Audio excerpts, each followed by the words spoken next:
La Comisión Provincial por la Memoria, que está presentando hoy mismo, esta tarde, el informe, el monitoreo de la represión de las fuerzas de seguridad a las manifestaciones públicas, o sea, un relevamiento que hacen con cierta regularidad. Este es el segundo informe especial de parte de la CPM, que ya lleva 26 años, donde relevan cuál es el accionar de las fuerzas de seguridad, en este caso de la violencia institucional por parte de las fuerzas de seguridad. Y estamos con Sandra Rayo, que es directora general de áreas de la CPM, y con Roberto Cipriano, que es secretario. Muchas gracias por acompañarnos. Cuéntenos qué encontraron en este segundo informe, en este monitoreo del accionar de las fuerzas de seguridad, a cargo en este caso de Patricia Bullrich y del Gobierno de la Libertad Avanza. Bueno, o quien quiera. Es una tarea que venimos realizando en el marco de una institucionalidad que existe en Argentina, que es el Sistema Nacional de Prevención de la Tortura, una ley que ya tiene 8 años de vigencia. Es el cumplimiento del compromiso internacional asumido por Argentina de implementar la Convención contra la Tortura y su protocolo facultativo a la Convención contra la Tortura, que la obliga a generar mecanismos de control y de prevención de la tortura. Esas tareas las lleva a cabo un Comité Nacional de Prevención de la Tortura y en las provincias mecanismos locales de prevención. La Comisión por la Memoria es el mecanismo de prevención local en la provincia de Buenos Aires. Y entonces, junto con el Comité Nacional de Prevención de la Tortura, la Comisión y el mecanismo local de Ciudad de Buenos Aires, que está en la órbita de la Defensoría del Pueblo, decidimos, cuando se aprueba el protocolo antipiquete, llevar adelante una tarea de monitoreo de la represión en la protesta social, imaginando lo que después confirmaríamos de que eso iba a generar hechos de represión muy graves en el marco de las manifestaciones en Argentina, y también, bueno, que el proceso político que se iniciaba era un proceso de despojo de derechos, de restricción de derechos, y que iba a implicar, en un pueblo que se moviliza habitualmente y reclama por sus derechos como el argentino, iba a implicar situaciones y hechos de represión. Así que hace 18 meses que llevamos adelante esta tarea de control, que implica estar en las manifestaciones con nuestros equipos, registrando, sacando fotos, filmando, ahí en la primera línea, como para después de eso no solo visibilizar y hacer públicas esas violaciones de derechos humanos que venimos registrando, sino también las denuncias penales correspondientes, denuncias ante los organismos internacionales de derechos humanos, es decir, bueno, tratar de poner algún freno, algún límite a esta situación represiva que se ha convertido en una política de Estado de parte de este gobierno. Sandra, vos decías recién que hace 26 años, recordábamos fuera de cámara, de la creación de este organismo, que es un organismo público no estatal y que ha tenido una continuidad en el tiempo verdaderamente muy importante. Ahora, ustedes hacen un informe que, un poco como dicen en la propia presentación, el crecimiento y la expansión exponencial de la represión, que superó en los primeros 6 meses de este año la cantidad de personas heridas y detenidas en las manifestaciones durante todo el 2024, explican la necesidad de publicar este informe. O sea, que a las tareas habituales, como decía Roberto recién, que tenía en su nacimiento la Comisión Provincial de la Memoria, incorporan nuevas tareas y bueno, y se encuentran con estos resultados novedosos en estos fenómenos crecientes de represión en la Argentina. ¿Cómo ven esta evolución de los hechos? Y si uno lo piensa desde el nacimiento de la comisión, es interesante. La comisión, si bien se crea en el 99, pero empieza un ciclo de protesta importante en la Argentina, que es el 2001, digamos, ¿no? Hoy podemos pensar en estos más de 25 años, desde el 2001 hasta acá, como llegamos nuevamente, bueno, esto de la repetición. Bueno, nuevamente estamos en un escenario que ya surgimos ahí, y seguramente todos recordaremos la escena de las Madres de Plaza de Mayo, de Adolfo Pérez Esquivel mismo, en la plaza, intentando parar la represión. Bueno, en algún sentido nosotros llegamos a la plaza de los dos congresos hoy, con la misma misión, pero ya desde una institucionalidad diferente, que es lo que conseguimos en estos 25 años, siendo mecanismo de prevención de la tortura.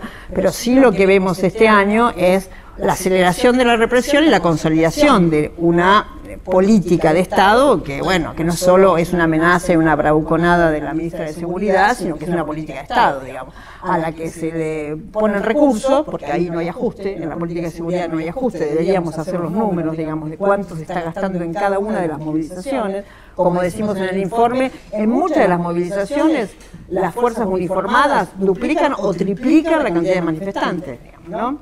Los que obturan, se supone que es para aplicar el protocolo antipiquete para que los ciudadanos y ciudadanas tengan derecho a la circulación, etcétera. Los que obturan de manera sistemática todas las arterias de circulación son las fuerzas de seguridad. O sea que está claramente, el objetivo es otro, digamos. El objetivo es otro, que es dar un mensaje a la sociedad y a los sectores políticos y sociales de que no van a aceptar, ¿no?, que la disidencia se exprese, ¿no?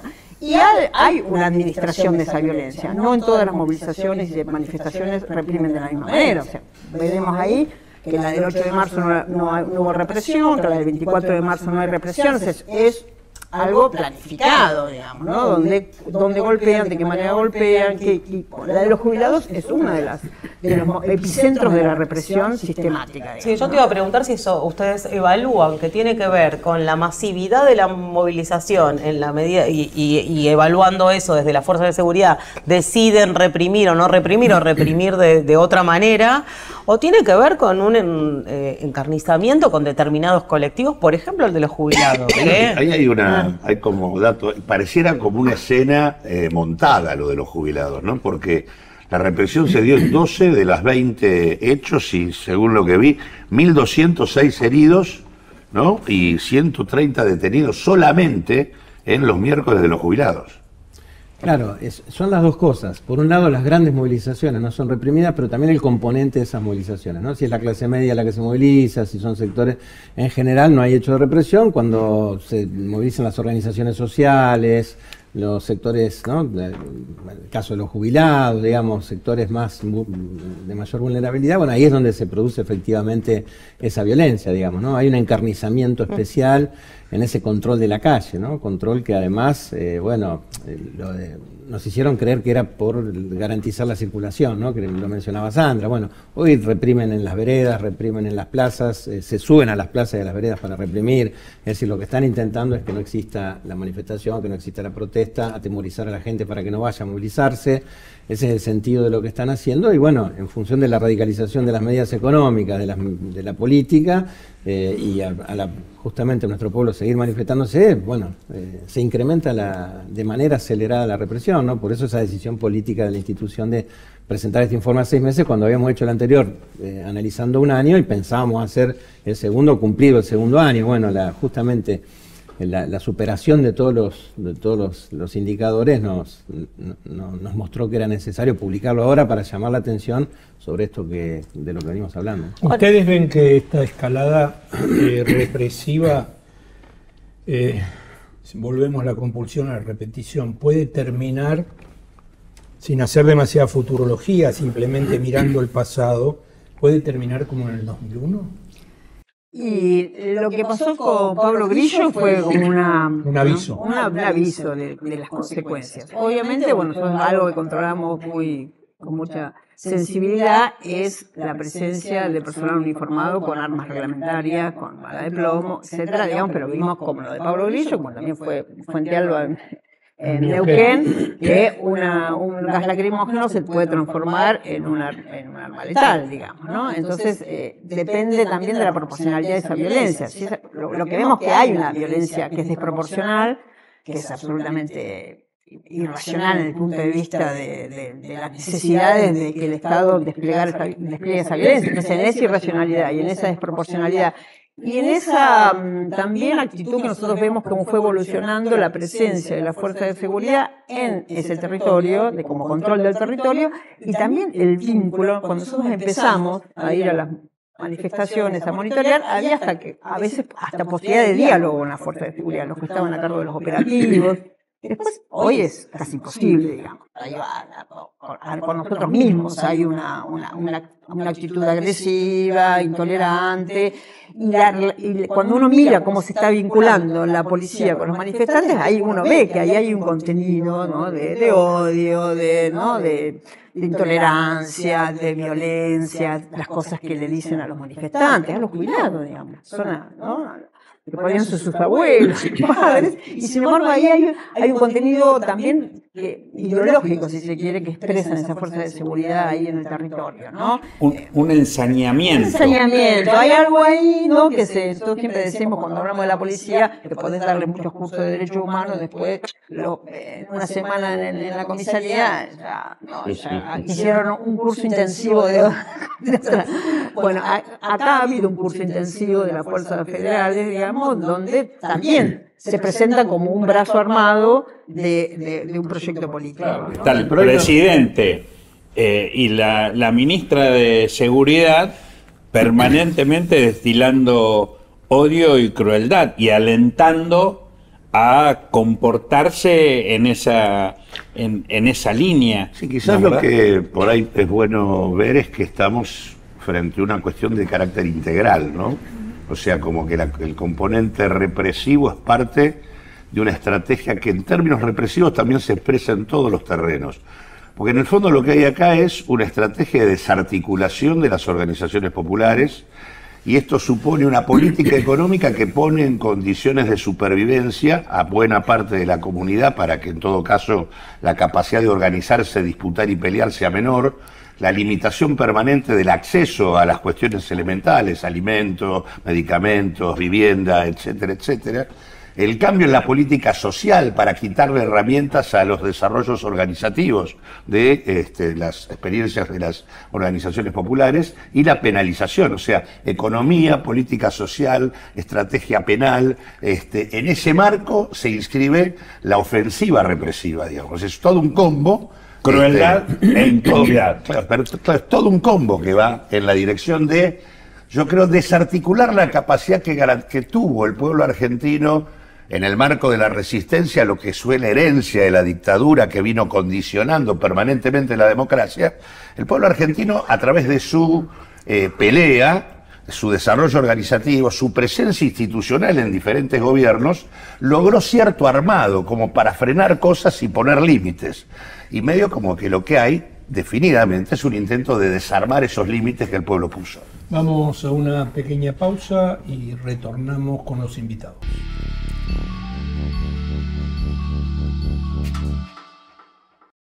Bien, habíamos dejado en el incremento de esta actitud represiva y Hugo tenía preguntas para hacer sobre números.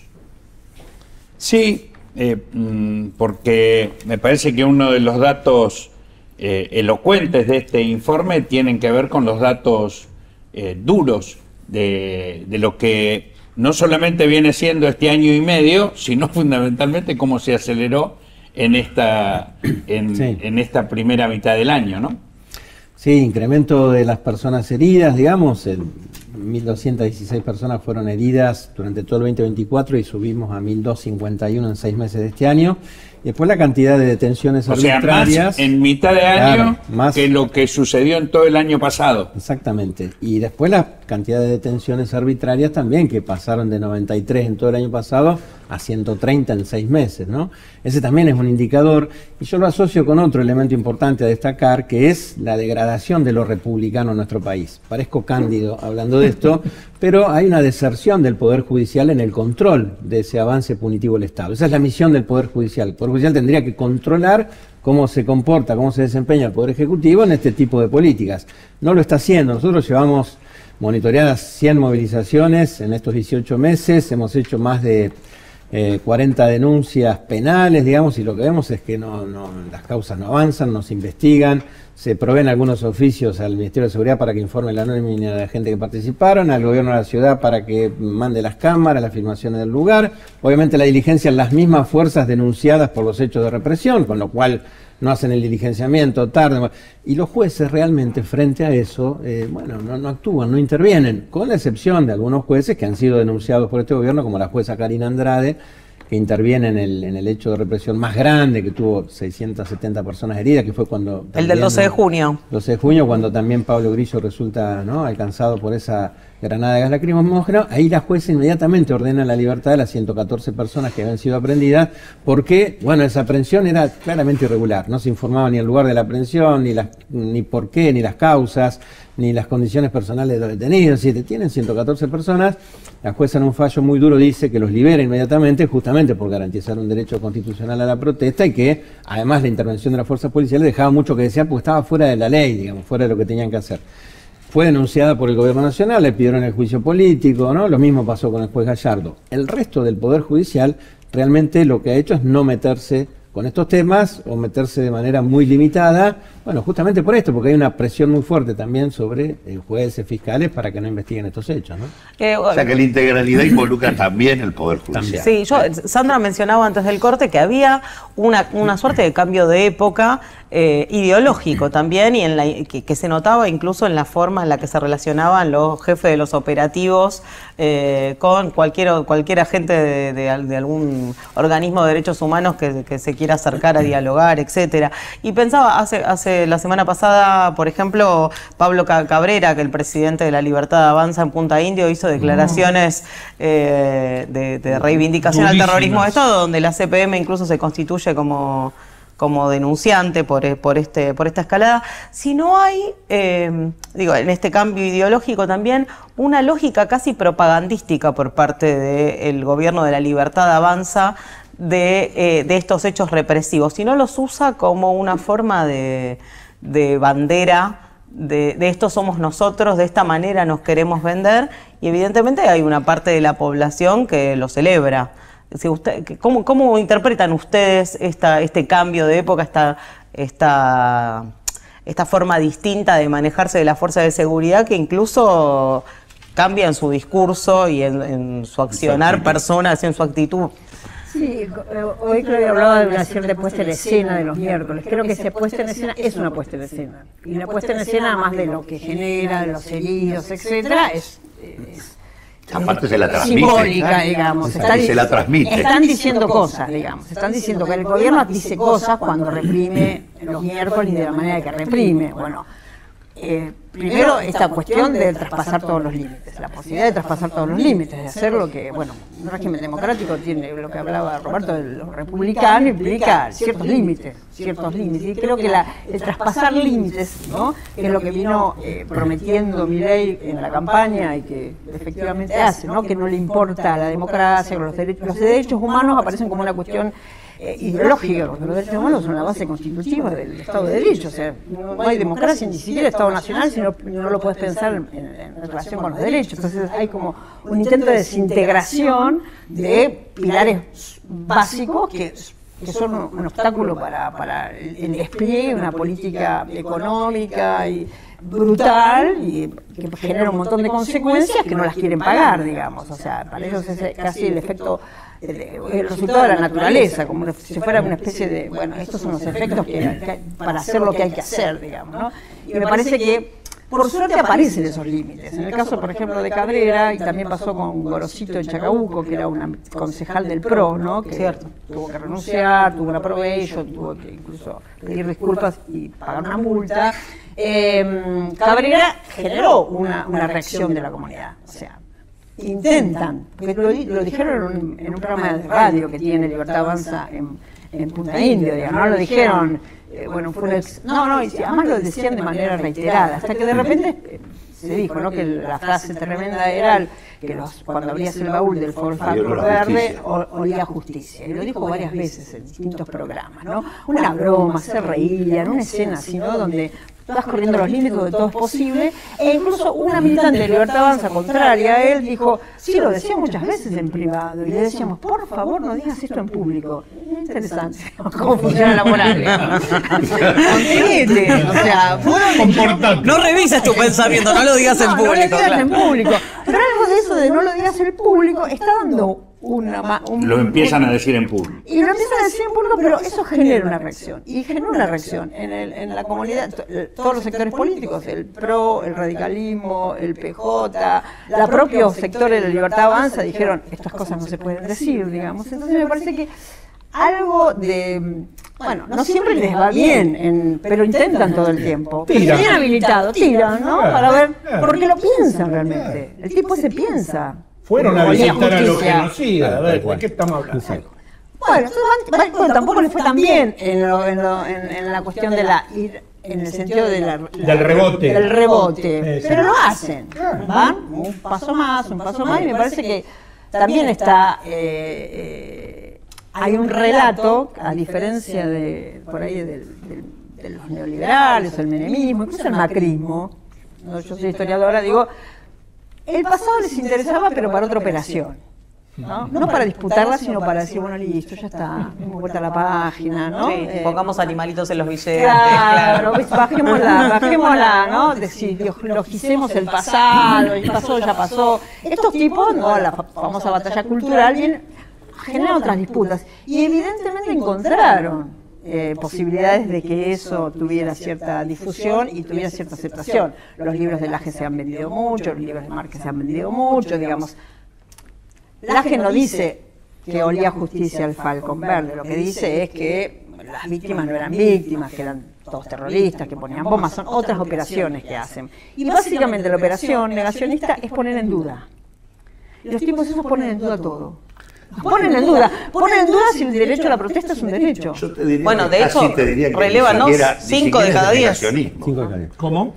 Claro que me parece que a diferencia del negacionismo que ya tuvimos, acá hay reivindicación. O sea, este es un gobierno que reivindica la experiencia dictatorial. Y consecuentemente ya medio como que considera razonable en función de los objetivos pasar por encima de cualquiera de los límites institucionales que el sistema democrático tiene. Pero lo que pasa es que la operación sobre el pasado no es sobre el pasado, porque no podés disociar el Falcon, el baúl del Falcón Verde olía justicia con la represión a la protesta y decir, el que toma las calles no va a Porque tronar lo que el buscan es la idea del orden versus Sí. caos. ¿no? Hay un La idea del orden ensañamiento, puesto, ¿no? hay un ensañamiento social. Y la pregunta, que es elocuente en este gobierno, ¿no es verdad? Porque es la pérdida de condiciones de vida, la pérdida del salario, la pérdida de la jubilación, la desocupación, el cierre de empresas. Todo eso produce una reacción y hay que generar una respuesta disciplinatoria, ¿no? Ponerle freno a través del miedo, a través de la represión, a esa actitud de ponerle freno, de rebelarse frente a tanta injusticia. Ahora, hay un dato estructural que veía días pasados. Entre el 2016 y la actualidad, en 10 años, se ha crecido en un 50% la población carcelaria. O sea, en ese ensañamiento social crece la represión también de manera solapada, porque ¿qué es lo que crece en las cárceles? Los pobres, los negros y los jóvenes, y las jóvenes. Ustedes vienen trabajando consecuentemente en estos 26 años en un análisis. Mi pregunta es si este carácter estructural de la condición represiva y ensañamiento con los sectores populares que los sectores del poder ejercen y que a través de mi ley están legitimando desde el máximo nivel presidencial de una democracia, o sea, lo legitiman desde la democracia misma. Si esto es así, ¿cómo ven esta evolución estructural desde mi punto de vista? Sí, está muy bien la reflexión, Cachorro, porque germina ahí.